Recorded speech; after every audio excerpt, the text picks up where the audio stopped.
Shavua Tov, Agutevor, Boker Tov. Avec l'aide de Dieu, on va répéter une petite sikha du Rabbi sur la paracha de Chukat. Alors il faut savoir que paracha de Chukat, il y a énormément de sujets à développer. Il y a le sujet de la para Adouma, la vache rousse, au début de la paracha, c'est ce dont on va parler aujourd'hui. Il y a aussi le sujet de la mort de Myriam. Il y a l'épisode avec le puits, avec le rocher que Moshe va frapper. Et donc Hachem va dire à Moshe et Aaron, à cause de ça, vous ne rentrerez pas en Israël. Il faudrait comprendre ça aussi. Il y a l'épisode de la mort d'Aaron. Il y a l'épisode de l'épidémie avec les serpents, que Moshe a dû fabriquer un serpent de cuivre pour enlever cette plaie sur les Bnei Israël parce qu'il s'était plaint une fois de plus, etc., etc. Donc il y a énormément de sujets dans la paracha. Mais nous, on va s'arrêter aujourd'hui sur le premier sujet qui est Para Adouma, la vache rousse. Alors juste pour rappeler brièvement quelques détails sur cette mitzvah-là, il y a une mitzvah donc dans la Torah que quand quelqu'un s'est rendu impur au contact d'un mort, il fallait qu'il passe par tout un processus de purification qui dépendait de la fameuse Para Adouma de la vache rousse. On prenait une vache rousse, totalement rousse, et parfaite, et qui n'avait jamais servi pour travailler, et on allait en dehors du Beth Amikdash, en dehors du camp, Michutz Lamachane, on allait égorger, faire l'abattage rituel à cette vache-là, qu'on allait ensuite brûler, on allait mettre dans ce brasier Etz Erez, du bois de cèdre, Ve'ezov, de l'hysope, Vetola Chani, de la laine écarlate. Donc la vache qui était égorgée, brûlée, avec ces trois ingrédients qui étaient mélangés, on récupérait les cendres de cette vache-là, et une fois qu'on avait ces cendres-là, on les mélangeait avec de l'eau de source, et on aspergeait cette eau-là, donc avec de l'eau et des cendres, on aspergeait cette eau-là le 3e jour et le 7e jour après l'impureté de la personne qui a été en contact avec un mort, et ça la rendait pure de cette impureté grave-là. Et donc ces cendres de la vache rousse, on nous explique aussi, on y reviendra tout à l'heure, qu'en fait on les séparait en trois. On mettait une partie des cendres à disposition des Kohanim, qui devaient eux-mêmes se purifier pour refaire le processus de la vache rousse quand c'était nécessaire. On mettait une partie des cendres disponibles pour les Bnei Israël, qui devenaient impurs et qui venaient au Beth Amikdash pour se purifier. Et on mettait une partie, les Mishmeret. On la gardait là-bas, à l'entrée du Beth Amikdash. C'était juste une partie des cendres qu'on gardait là-bas, et c'était une mitzvah de toujours garder ces cendres-là. Donc ça, c'est de manière vraiment très très résumée la mitzvah de Para Adouma. Et le Rabbi nous dit que cette mitzvah-là, de Para Adouma, si on peut dire, elle représente trois grands pôles. Elle représente le inyan des chukim, des mitzvot illogiques. Elle représente toute la Torah. Et elle représente le fait que c'est grâce à Moshe Rabbeinu qu'on a la force de faire cette mitzvah. C'est ce qu'on va commencer à développer. Donc on a dit, la Para Adouma, déjà elle représente le chok, la mitzvah qui est un chok, un décret. On sait très bien que dans les mitzvot, il y a trois catégories de mitzvot. Il y a ce qu'on appelle les mishpatim, les edut et les chukim. Les mishpatim, ce sont les lois logiques, que même si Hachem ne nous les avait pas ordonnées, on y aurait pensé par nous-mêmes. Par exemple, ne pas tuer, ne pas voler, respecter ses parents. Donc ça, c'est les mishpatim. Ensuite, il y a les edut, c'est les témoignages, notamment les fêtes, les tfilin, le shabbat, les tzitzit. C'est des mitzvot qui sont pas forcément logiques, ou en tout cas, on n'y aurait pas forcément pensé de nous-mêmes, mais une fois qu'Hachem nous les a donnés, on comprend l'intérêt de ces mitzvot-là. Et ensuite, la troisième catégorie dans les mitzvot, c'est ce qu'on appelle les chukim, les décrets. C'est des mitzvot qui n'ont aucune logique dans l'intellect humain. Et le Rabbi nous dit qu'en réalité, les mitzvot, c'est la volonté de Dieu. Il y a certaines mitzvot, donc les mishpatim et les edut, que Hachem a voulu que sa volonté s'habille dans l'intellect de l'homme. Ça veut dire qu'Hachem, il a voulu que pour ces mitzvot-là, les mishpatim et les edut, quand on fait la mitzvot, on va pouvoir comprendre les raisons de la mitzvah, ou en tout cas une partie, et donc on va faire ces mitzvot-là avec vraiment une sorte de compréhension ou un sentiment plus fort. Par contre, les chukim, donc ça aussi c'est la volonté de Dieu, ce sont des mitzvot, mais les chukim sont une volonté de Dieu, si on peut dire qu'Hachem n'a pas voulu qu'elles s'habillent dans l'intellect humain. Ça veut dire que quand on fait les chukim, on doit les faire entre guillemets 100% avec annulation, parce qu'on ne comprend pas. Donc si on ne comprend rien, alors on ressent peut-être moins, on comprend moins, mais c'est des mitzvot qu'on fait vraiment par annulation, sans aucune appréhension logique, intellectuelle de la mitzvah. Donc toutes les mitzvot sont la volonté de Dieu. Certaines mitzvot, Hachem a décidé que sa volonté, on puisse la saisir ou la palper avec notre intellect, c'est les mishpatim et les edut. Par contre, certaines mitzvot comme les chukim, celles-là, on doit les faire purement par soumission parce qu'on n'a aucun moyen de les appréhender avec l'intellect. Et donc, le rabbi va lier ça avec un pirouche de l'Admour Hazaken qui dit que le mot chok, donc les mitzvot, troisième catégorie de mitzvot, les décrets illogiques, ce mot chok il vient aussi du mot chakika, le fait que les lettres soient gravées sur la pierre. On sait très bien que quand on écrit quelque chose, il y a deux manières d'écrire. Il y a ce qu'on appelle ktiva, l'écriture. On prend de l'encre et on écrit sur du parchemin. Et il y a chakika, c'est la gravure. On va graver des lettres dans la pierre. C'est quoi la différence? On explique en Chassidut que quand on écrit quelque chose avec de l'encre et un parchemin, c'est vrai que les deux, l'encre et le parchemin, vont être collés ensemble, vont être attachés ensemble, mais ça reste qu'il y a deux entités distinctes. Il y a l'encre d'un côté, avec lequel j'écris, et il y a le parchemin qui est le support. Donc il y a deux entités. Par contre, quand je grave des lettres dans la pierre, les lettres font un avec la pierre. Les lettres font un avec le support. On ne peut pas dire il y a les lettres et il y a la pierre. Non. Dans le corps de la pierre, on trouve les lettres. Donc le mot chok, un décret, vient du mot chakika. Pourquoi, nous dit le rabbi? Parce qu'on a dit que quand on fait un chok, quand on accomplit une mitzvah de type chok, un décret, on a dit on le fait par soumission. On n'a pas d'appréhension intellectuelle, on n'a pas de compréhension intellectuelle dans la mitzvah. Donc c'est comme si on le fait de manière totalement pure. C'est l'essence de Dieu, la volonté essentielle de Dieu qui ne s'habille pas dans mon intellect. Et moi je fais cette mitzvah en dévoilant l'essence de ma personne. Je le fais par pure soumission. Alors que par exemple, quand je fais Mishpatim ou Edut, on a dit, c'est des mitzvot qu'Hachem veut que je comprenne. Donc quand je fais la mitzvah, si on peut dire, je mêle à l'accomplissement de la mitzvah mon sentiment, ma compréhension. Donc c'est un peu comme l'écriture. Il y a deux choses distinctes. Il y a l'encre et le parchemin. Donc quand je fais Edut et Mishpatim, il y a moi qui accomplis, mais il y a aussi ma compréhension, mes sentiments. Donc il y a comme deux choses ici qui sont certes unies, mais ça reste deux choses. Alors que quand j'accomplis un chok, étant donné que je le fais vraiment purement par soumission envers Hachem, ici il y a juste l'essence d'Hachem et l'essence de ma neshama. Il y a une seule chose en fait. C'est comme les lettres gravées. C'est une seule chose avec le support. Donc, la para adouma symbolise le chok par excellence. Comme Shlomo Amelech le dit, que toutes les mitzvot de la Torah il a compris, et même tous les autres chukim de la Torah il les a compris. Il n'y a que la mitzvah de para adouma. Comme le roi Shlomo il dit, Amarti achakema ve'i rechoka mimeni.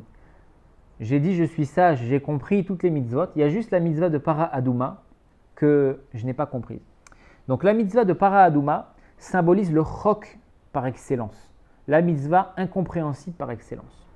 Premier pôle, première chose que la para adouma représente, l'inyan, l'idée des chukim, des mitzvot illogiques. Deuxième chose que la para adouma représente, on a dit, c'est toute la Torah. Toute la Torah kula. Pourquoi?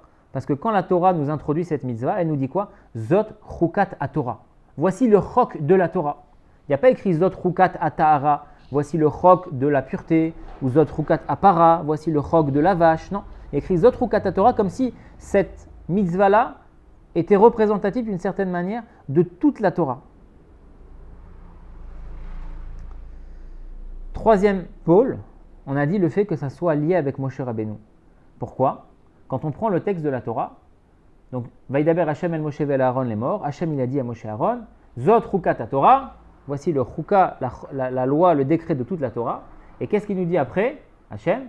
Veikru elecha para adouma. Les Juifs vont te ramener à toi, Moshe, une vache rousse pour faire ce rituel.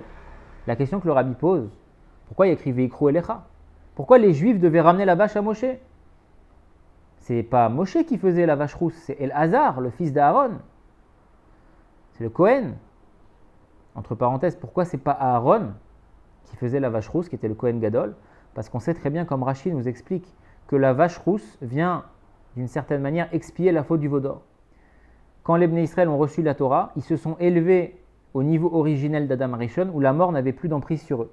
Quand ils ont fait la faute du veau d'or, la mort est revenue sur l'humanité à cause de cette faute du veau d'or. Et comme la vache rousse, le processus de la vache rousse vient purifier de l'impureté des morts, donc la vache rousse d'une certaine manière vient, si on peut dire, purifier le péché du veau d'or. Ouais. Et étant donné que Aaron, malheureusement, d'une manière, on va dire concrète, a participé au veau d'or, même si on sait que, comme Rashi nous l'explique, que Aaron, quand il a participé à la confection du veau d'or, c'était pas qu'il voulait faire Avodah Zara, c'était qu'il voulait retarder au maximum les Béné Israël pour que Moshe Rabbeinu revienne et arrange les choses. Donc, mais en tous les cas, Aaron a participé au veau d'or, d'une certaine manière. Et donc, comme Aaron a participé au veau d'or, il ne pouvait pas être celui qui fasse la vache rousse, qui est la purification de la faute du veau d'or. Donc, dans la génération de Moshe, qui c'est qui s'occupait de la vache rousse? C'était Elazar, le fils d'Aaron. Par contre, le Rambam nous dit que pour les autres vaches rousses qui ont eu lieu par la suite, à ce moment-là, même le Kohen Gadol pouvait participer au processus de la vache rousse. La seule exception, c'était Aaron à Kohen, étant donné qu'il avait participé au veau d'or. En catégor naase sanégor, un accusateur ne peut pas devenir protecteur. Donc, comme Aaron avait participé au veau d'or, il ne pouvait pas participer à la vache rousse. En tous les cas, la question est pourquoi les Juifs devaient ramener la vache à Moshe? Ramène la vache à Elazar, ramène la vache au Kohen, c'est lui qui s'occupe de ça. Pourquoi les Juifs ramènent la vache à Moshe? Parce que justement, comme on va voir par la suite, cette force-là de faire la mitzvah de Para Adouma, cette force-là d'accomplir les mitzvot de Chok, cette force-là d'accomplir les mitzvahs au-delà de ma compréhension, en donnant tout mon être par soumission à Hachem, cette force-là, elle vient de Moshe Rabbeinu. C'est pour ça qu'il écrit Veikro Elecha, ils vont te ramener à toi la vache rousse. Et comme nous dit Rashi, les olam inikret al shemcha. Hachem il dit à Moshe, pour toujours, la vache rousse, elle sera appelée à ton nom. Parce qu'il y a écrit que Hachem il a donné le secret de la vache rousse uniquement à Moshe.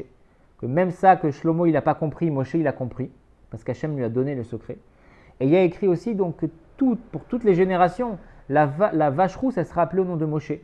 Parce qu'il faut savoir que comme le Rambam l'a dit, dans ses halachot sur Para Adouma, dans la fin du 3e chapitre, qu'en réalité, il y a eu 9 vaches rousses pour l'instant qui ont été faites. La première a été faite par Moshe, la deuxième a été faite par Yehoshua, et 7 autres vaches rousses ont été faites jusqu'à l'époque de Ezra, jusqu'à l'époque du 2e Beth Amikdash. Et ensuite, le Rambam dit, la 10e vache rousse, elle sera faite par le Melech HaMashiach, par Mashiach lui-même, pour purifier les impuretés qu'on aura eues pendant l'exil. Et bien que ça soit comme ça, Moshe Rabbeinu, concrètement, il n'a fait qu'une seule vache rousse, si on peut dire, mais il y a écrit que chaque vache rousse qui a été faite au cours de l'histoire, on prenait un petit peu des cendres de la vache rousse de Moshe pour participer au processus. Donc ça veut dire que pour toujours, Hachem nous dit, la mitzvah de Para Adouma sera appelée au nom de Moshe. Hachem a donné les secrets de cette mitzvah à Moshe, et on utilisait toujours les cendres de la vache rousse de Moshe dans toutes les vaches suivantes pour accomplir ce processus. Donc Moshe Rabbeinu, si on peut dire, dans cette mitzvah-là, il a un rôle prépondérant qui est que, comme on va voir, il nous donne la force de bien faire cette mitzvah-là. Donc on résume pour l'instant, on a vu 3 choses. On a vu que la vache rousse, la mitzvah de Para Adouma représentait 3 grands pôles, si on peut dire.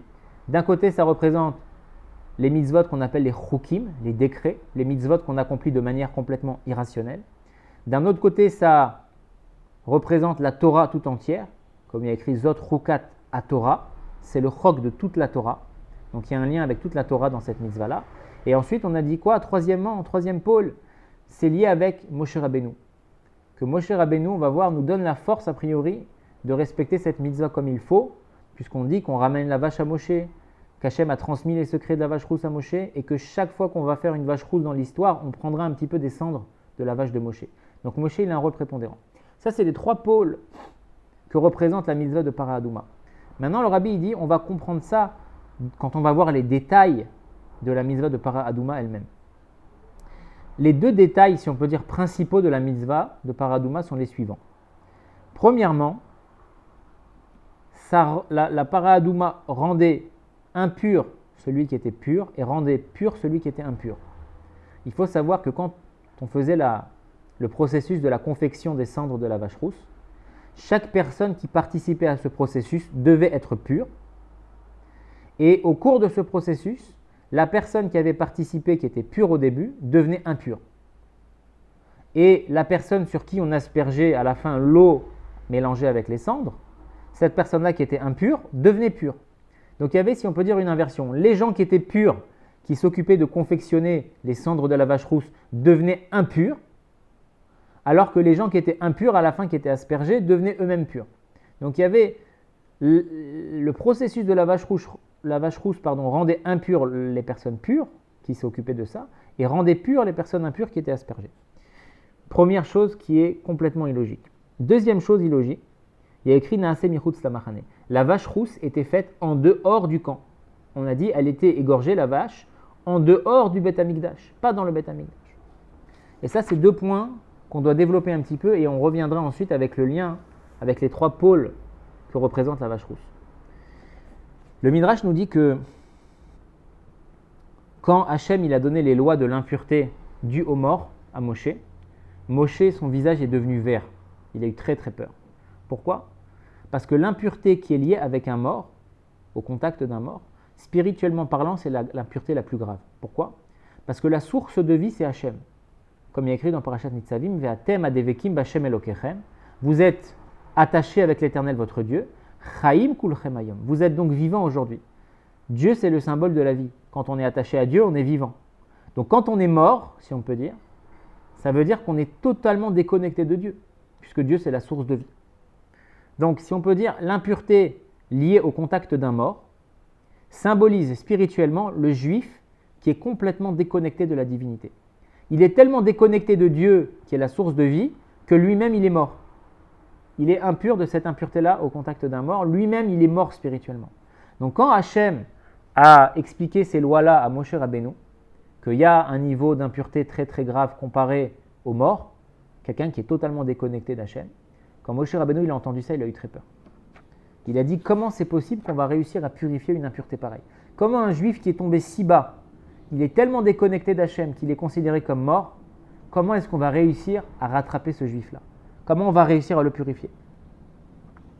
Ensuite, Hachem, il lui a dit, maintenant je vais t'expliquer comment on purifie, avec la mitzvah de Para Adouma.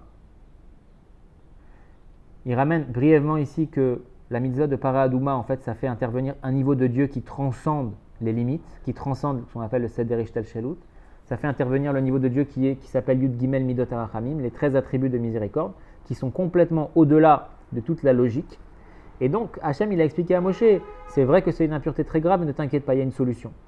La solution, c'est la mitzvah de Para Adouma qui fait intervenir un niveau qui transcende la logique, qui transcende l'enchaînement des mondes, et avec ça, on peut purifier même le mort. La deuxième chose qu'il faut comprendre, on a dit, c'est que la Para Adouma, elle était faite en dehors du camp, en dehors du Beth Amikdash. Pourquoi? Le rabbi nous dit comme ça, qu'en réalité, a priori, la Para Adouma, c'est un korban, c'est un sacrifice, puisqu'on égorgeait la bête, on l'a brûlée. Et les sacrifices, ils sont faits normalement dans le temple, dans le Mishkan. Pourquoi est-ce que la Para Adouma était faite en dehors? Parce qu'il dit comme ça, un sacrifice, normalement, par exemple un khatat, un sacrifice expiatoire, il vient expier une faute involontaire. J'ai fait une faute sans faire exprès. Il y avait une mitzvah qui était une mitzvah négative de ne pas faire quelque chose, sinon on est chayav karet, par exemple de manger à Yom Kippour ou de manger du chametz à Pessah. Si j'ai transgressé la mitzvah sans faire exprès, à ce moment-là, j'amène un sacrifice expiatoire. Donc je viens expier une faute que j'ai faite de manière involontaire. Et on sait très bien, comme c'est expliqué longuement en Chassidut, que même quand on fait une faute involontaire, on doit quand même demander expiation, on doit quand même faire un rituel d'expiation envers Hachem. On pourrait se dire, c'est bizarre, j'ai fait une faute mais sans faire exprès, donc je ne suis pas responsable. Pourquoi est-ce que j'ai pas fait exprès? J'ai mangé à Kippour, je ne savais pas que c'était Kippour, je ne savais pas que c'était interdit de manger. J'ai mangé sans faire exprès, pourquoi est-ce que je dois me faire pardonner de ça? C'est pas volontaire, c'est pas conscient. Parce qu'on explique en Chassidut que si tu fais une faute même involontaire, c'est que d'une certaine manière, ton âme animale, elle s'est renforcée sur ton âme divine. Ce qui est un peu délicat dans cette sikha, c'est qu'il y a plein de notions, donc j'essaye de survoler un petit peu pour pas que ça soit trop long, mais on est obligé d'expliquer un petit peu. C'est quoi ton âme animale? C'est renforcé par rapport à ton âme divine. On explique dans le Tanya que chaque juif, il a une âme divine qui vient de Dieu directement, qui est une partie de Dieu. Et cette âme divine nous tire vers le haut, nous donne envie de nous attacher à Hachem, nous donne envie de faire les mitzvot. Et on a aussi une âme animale qui nous tire vers le bas. Cette âme animale, on dit, elle vient de ce qu'on appelle Klipat Noga. Klipat Noga, c'est si on peut dire, un domaine spirituel qui est neutre.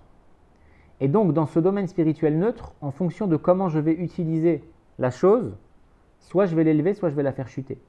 On dit par exemple, les aliments kasher, ils viennent de ce fameux domaine neutre de Klipat Noga.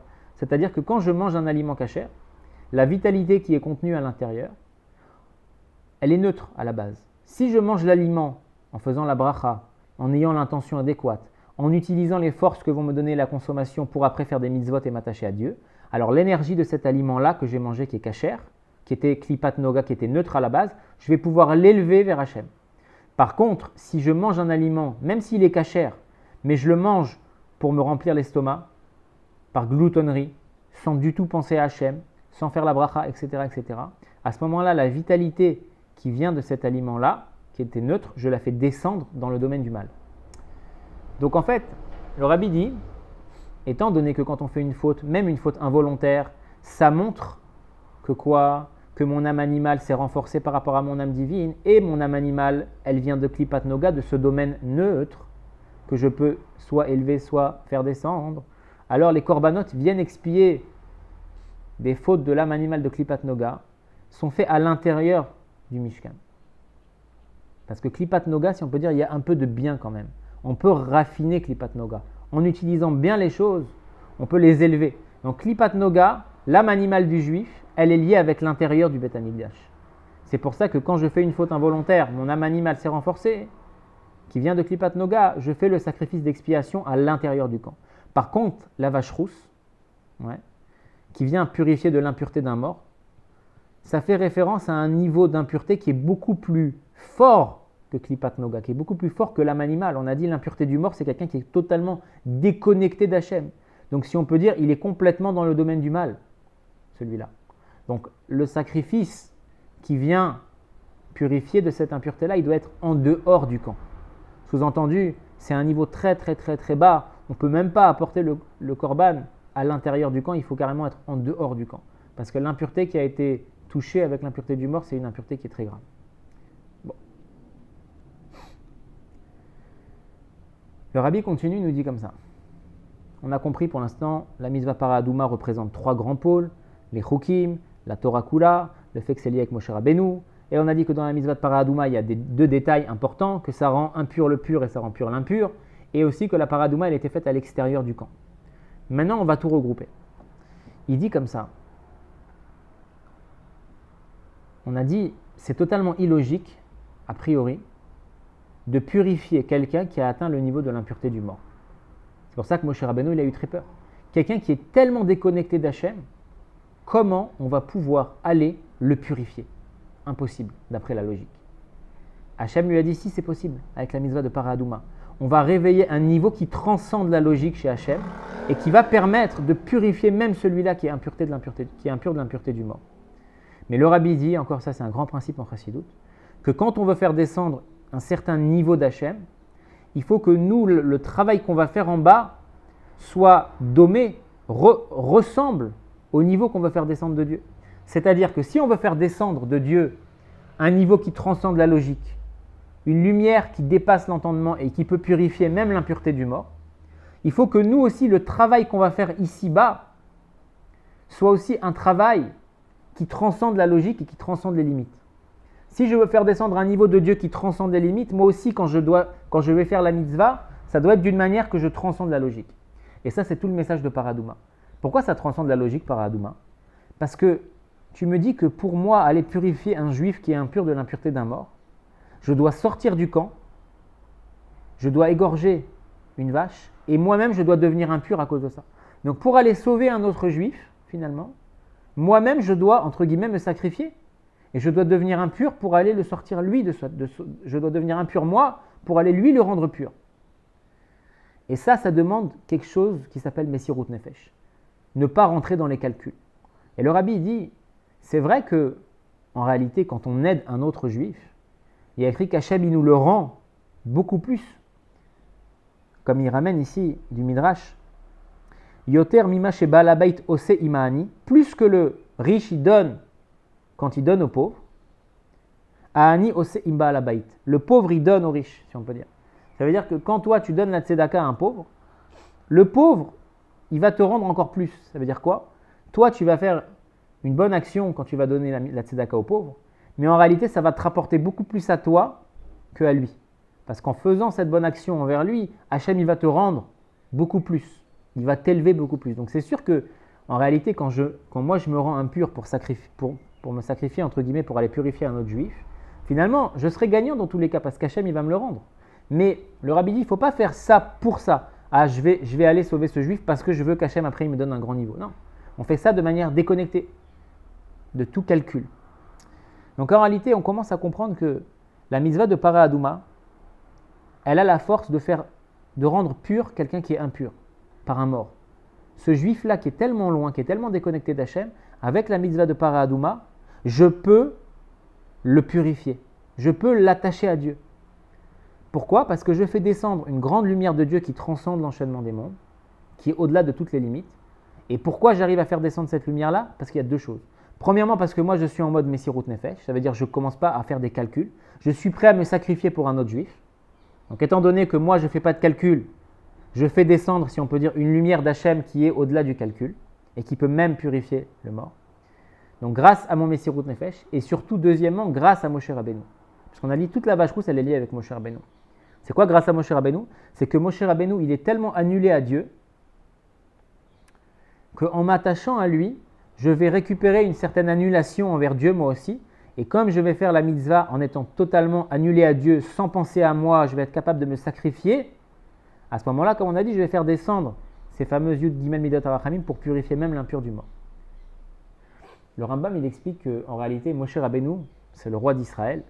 Et chaque roi, au cours des générations, nous, dans le peuple juif, on n'a pas un roi comme les autres peuples. Ça veut dire que dans les autres peuples, le roi, c'est celui qui a le plus de pouvoir, celui qui peut décider de tout, celui qui s'enorgueillit de son pouvoir et personne n'a le droit de le contredire.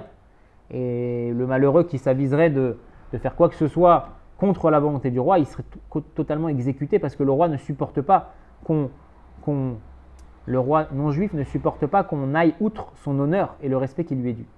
Dans le peuple juif, c'est pas vraiment ça. Pourquoi ?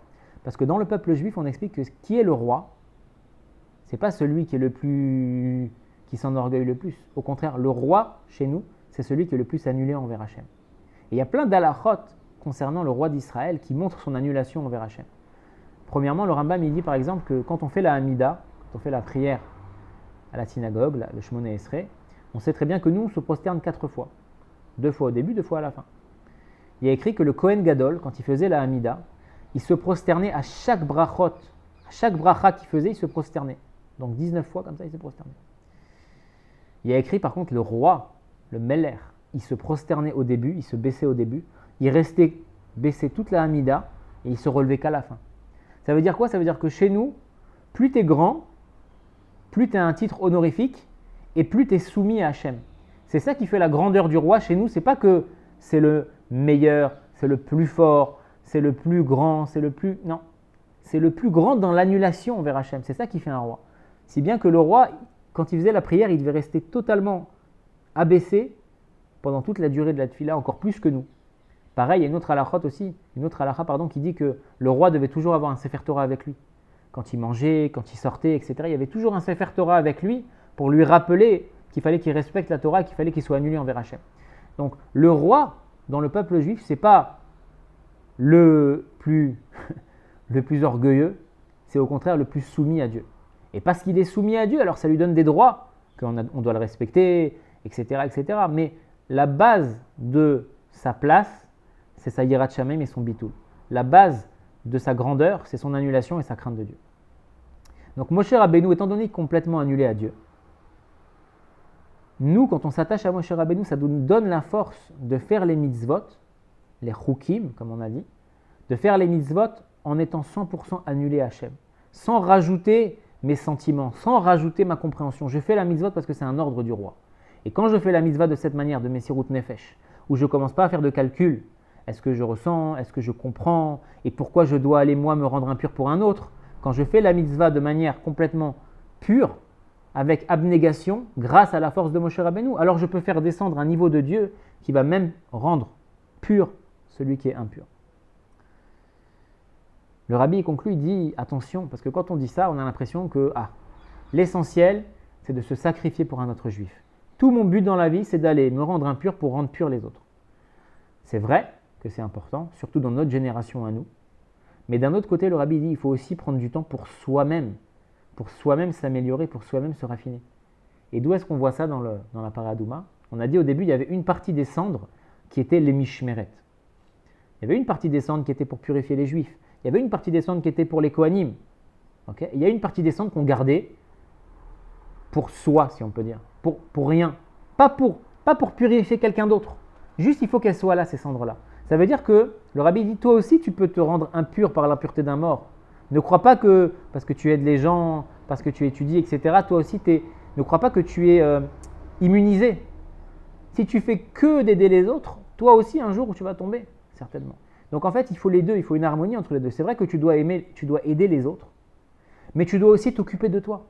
C'est pour ça qu'il y a une partie des cendres qui étaient les mishmeret, qui n'étaient pas fait pour purifier les gens, qui étaient là, qu'il fallait qu'elles soient là pour être gardées, cette partie-là. Ça symbolise le fait que même quand toi tu vas t'occuper de purifier les autres, il faut que tu gardes une partie pour toi.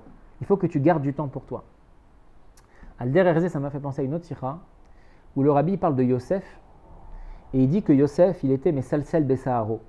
Yosef, il faisait des boucles dans ses cheveux.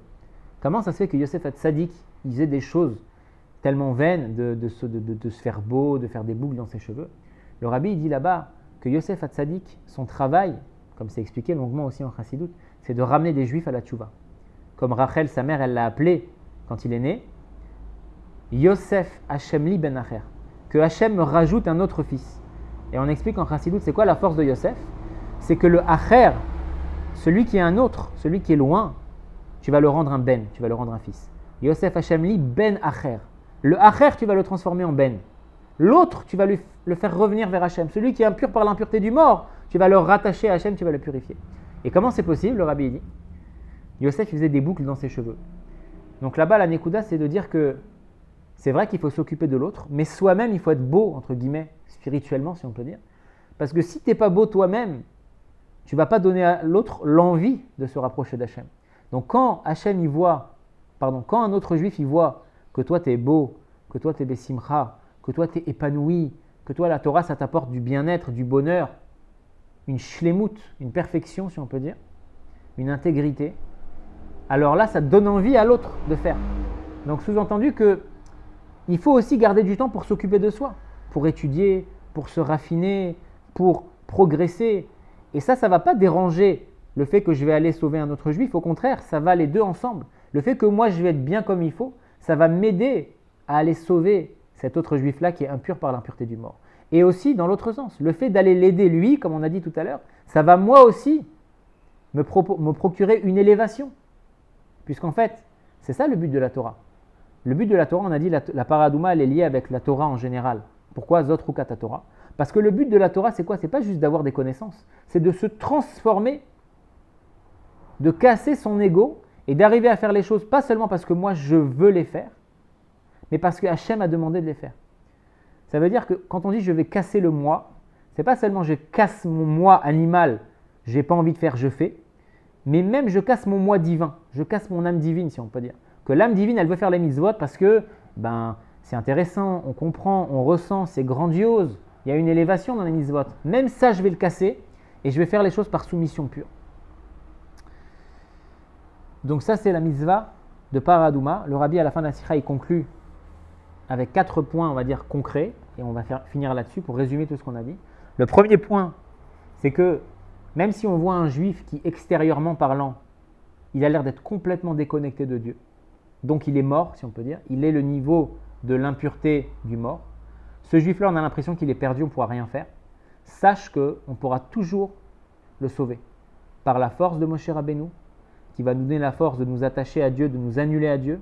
On va donc faire les mitzvot avec une abnégation et on va pouvoir faire descendre un niveau de Dieu qui transcende les limites et qui va nous permettre de purifier même cette personne-là.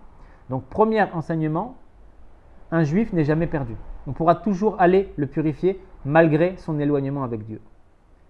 Deuxième enseignement qu'on a dit, le Yetzer Hara pourrait te dire, ok, on peut peut-être le purifier celui-là, mais pourquoi c'est à moi d'y aller? Pourquoi c'est à moi de devenir impur? Pourquoi c'est à moi de sortir du camp pour lui? Pourquoi c'est à moi de mettre mes mains dans la boue? Pourquoi moi? Pourquoi je vais me sacrifier, je vais descendre de mon niveau pour lui? La réponse qu'on peut donner au Yetzer Hara, c'est ce qu'on a dit tout à l'heure, c'est que sache que quand tu vas l'aider lui, finalement ça va t'aider toi. Il ne faut pas le faire pour ça, mais si tu veux un peu calmer ton Yetzer Hara, tu peux lui dire ne t'inquiète pas, ça va aussi être profitable pour la personne qui se sacrifie. Troisième enseignement, on pourrait dire ok, j'ai compris que c'était possible de sauver ce juif. Et concrètement, je vais aller et je vais faire le travail pour le sauver. Je pourrais dire, bon, c'est grâce à moi. C'est moi qui ai fait l'effort, c'est moi qui ai fait abnégation de moi, c'est moi qui suis sorti du camp, c'est moi qui me suis rendu impur pour lui. On te dit non, ça ne vient pas de ton koach à toi. C'est pas Kochi ve'otsem yadie, asali et achayilazé. C'est pas ta propre force qui a fait ça. C'est la force de Moshe Rabbeinu qui s'habille en toi. Étant donné que toi, tu es attaché à Moshe qui lui-même est attaché à Hachem, c'est cette chaîne-là qui te permet de faire ça. Parce que c'est quelque chose qui transcende les limites. On a dit, tu ne peux pas le faire avec tes forces propres à toi. Et quatrième enseignement, comme on a dit, il y avait une partie des cendres qui étaient gardées les mishmeret, qui n'étaient pas fait pour purifier quelqu'un, qui étaient faites pour être gardées, juste gardées. Ça veut dire qu'un juif, même s'il s'affaire à s'occuper des autres, à rendre purs les gens impurs, il faut qu'il garde, si on peut dire, une partie des cendres pour lui. Ça veut dire qu'il fasse attention aussi toujours de garder du temps et de la force pour lui-même s'élever et s'attacher à Dieu. Et après, ça sera bénéfique pour ramener un autre juif à la Torah. Voilà, des bonnes nouvelles et qu'on puisse se renforcer et hâter très prochainement la venue du Mashiach. Amen.